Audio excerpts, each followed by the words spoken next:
이번 현장에서는 단열에 대해서 설명을 드리려고 합니다. 지금 골조에서도 눈에 띄는 부분이 좀 있기는 한데 이거는 이 시간에선 생략하고요. 단열에 대해서 좀 설명을 해보도록 하겠습니다. 좀 더 쉬운 이해를 위해서 가정을 해서 하나 설명을 좀 해보겠습니다. 예를 들어서 그 옷장이 있습니다. 옷장이 있는데 옷장 문이 열려진 상태에서 바로 그 앞에다가 가습기를 옷장을 향해서 계속 틀어놨다고 가정을 할게요. 자, 그럼 가습기에서 나온 그 습기가 옷장을 향하면서 그 빈틈으로 들어가서 서랍 안에 있는 옷이 눅눅하게 젖을 것이라고 봅니다. 시간이 지나면 더 하겠죠.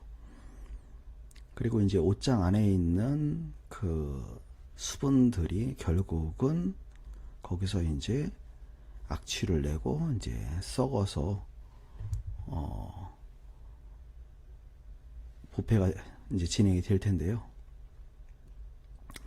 제가 이 얘기를 왜 하냐면, 자, 예를 들어서 우리가 살고 있는 목조주택에서 천장 위쪽 공간, 흔히 얘기하는 이제 다락이 되겠죠. 다락 공간을 사용하는 경우가 있고 사용하지 않는 경우가 있습니다. 자, 그런데 지금 이 사진에 보이는 이 부분은 사용하지 않는 것으로 보입니다. 만약 사용을 한다라고 가정을 했다라면은 여기다 단열재를 넣을 필요가 없죠. 그리고 이제 여기는 바닥 하나를 쓰고 창고나 이제 이런 다락 공간으로 사용을 하고, 단열재도 여기만 넣을 필요는 없겠죠. 다 채워야 되겠고, 그리고 이제 여기 석가래가 살짝 보이기는 합니다만 석가래 쪽에 이제 석가래 벤트 설치하고 단열재를 채워서 석고보도 설치하고 마감이 진행이 되어야 되겠습니다. 사용을 한다라면. 자, 근데 여기를 사용하지 않는다라고 가정을 한다라면 지금처럼 여기에 이제 단열재를 넣게 되는 것입니다. 자, 그런데 일단 현재 눈에 띄는 부분부터 먼저 하나만 얘기를 해보면 이 부분입니다. 지금 벽체 쪽에 단열재가 설치가 되고는 있는데 여기는 실은 하지 않아도 됩니다. 엄밀히 따지면은 뭐 만약 여기까지 설치가 된다 그러면 여기까지만 하면 되겠고요. 여기다 단열재를 하나 더 올려서 설치를 한다 라고 하면 이제 그 부분까지 설치하는 것이 맞습니다. 자, 그런데 일단 종이가 펼쳐지지 않았죠. 날개가 펼쳐져서 작업이 돼야 되는데 그 펼쳐지지 않은 부분이 일단 잘못된 부분이 되겠고요. 자, 그것보다도 결정적인 건 이제 이 부분입니다. 자, 이 부분을 보면 역시 날개가 펼쳐지지 않았는데 실은 날개가 펼쳐진 것보다 더 결정적인 것이 있습니다. 지금 이 현장 사진으로 봐서는 단열재를 현재 지금 위에서 밑으로 집어넣은 모습이에요. 자, 이 단열재가 어떤 역할을, 단열재에 붙어있는 이 크라프트지, 시멘트 포장지하고 똑같죠? 재질이. 자, 이 크라프트지가 어떤 역할을 하냐면 이게 방습 역할을 하는 거거든요. 다시 얘기하겠습니다. 제가 처음에 얘기했던 것 중에 옷장 앞에 가습기를 틀어서 옷장으로 그 가습기를 작동을 시켰다라고 제가 전제를 얘기한 게 있죠. 자, 그럼 당연히 이제 옷장 안에 있는 옷이 이제 결국은 습기를 먹고 썩고 이제 이렇게 되는데, 만약 거기다가 비닐을 쳤다라고 가정을 할게요. 옷장 앞에다가. 자, 그러면 방습 효과가 되면서 안에 있는 옷장 안에 있는 옷이 이제 젖거나 그러진 않겠죠. 자, 그런 것처럼 이 파이버글라스라고 하는 우리 흔히 얘기한 유리섬유, 여기에 붙어 있는 이 크라프트지는 바로 그 비닐 역할을 하는 겁니다. 방습 역할을 하는 거예요. 자, 그래서 이 종이는 어디로 향해야 되냐면 열이 발생하는 곳, 습기가 발생하는 곳을 향하는 겁니다. 자, 그래서 작업이 현재 지금 이렇게 진행이 되면 안 되고요. 이 종이 방향이 밑으로 가야 됩니다. 자, 근데 이걸 만약 작업을 할 때 이 작업을 뒤집어서 위에서 끼워 넣어서 종이가 밑으로 향했다고 치자고요.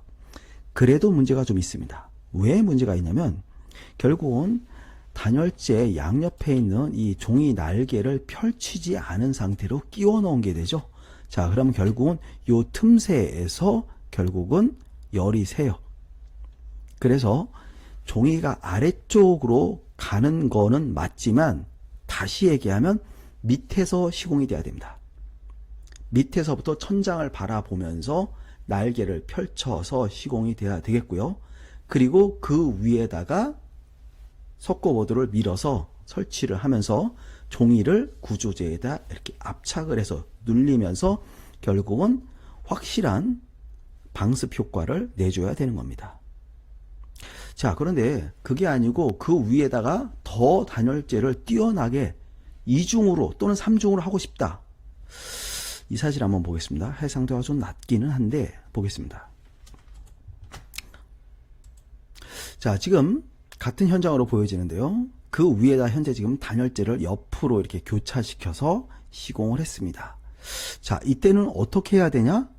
자, 정상적으로 작업을 했다라면 단열재를 밑에서 천장을 보면서 설치를 하고 날개를 펼쳐서 고정을 하고 석고보드로 눌러서 나사못으로 고정을 해주죠. 자, 그 다음에 이제 어떻게 해요? 점검구를 하나 만들어서 그 위에 올라가서 이때 단열재를 교차시켜서 설치하는 건 맞습니다. 단 종이를 제거해야 돼요. 이 크라프트지를 제거를 해서 위에다 놓고 이렇게 교차가 되도록 해서 시공을 해줘야 되는 것이 맞는 방법입니다. 자, 그래서 지금 현재 이 사진에서는 일단 종이가 위로 향한 것이 틀렸고요. 그리고 그 위에다 설치를 할 때 또 종이가 위로 가도록 교차를 시켰어요. 자, 그러면 요 단열재 바로 밑에 또 방습지가 있죠. 거기에서 결로가 생깁니다. 찬 공기하고 더운 공기가 그 방습지 안에서 서로 만나기 때문에 거기서 결로가 생겨요. 그래서 아까 말씀드린 대로 다시 이 크라프트지는 밑으로 향해 되어 설치가 되고 날개는 펼쳐 설치가 되면 여기에 이제 그 파이버글라스가 보이겠죠. 자, 그럼 그 위에다 설치를 할 때 역시 크라프트지를 제거를 해서 옆으로 이렇게 교차가 돼서 설치를 해줘야 되겠습니다. 그래서 방습은 석고보드하고 단열재 딱 그 사이에서 방습이 이루어지는 거고, 만약 단열재 사이에서 열이 발생을 했다면 그건 계속 위로 해서 결국은 지붕 쪽으로 빠져나가는 것이 정상적인 올바른 시공 방법이 되는 겁니다.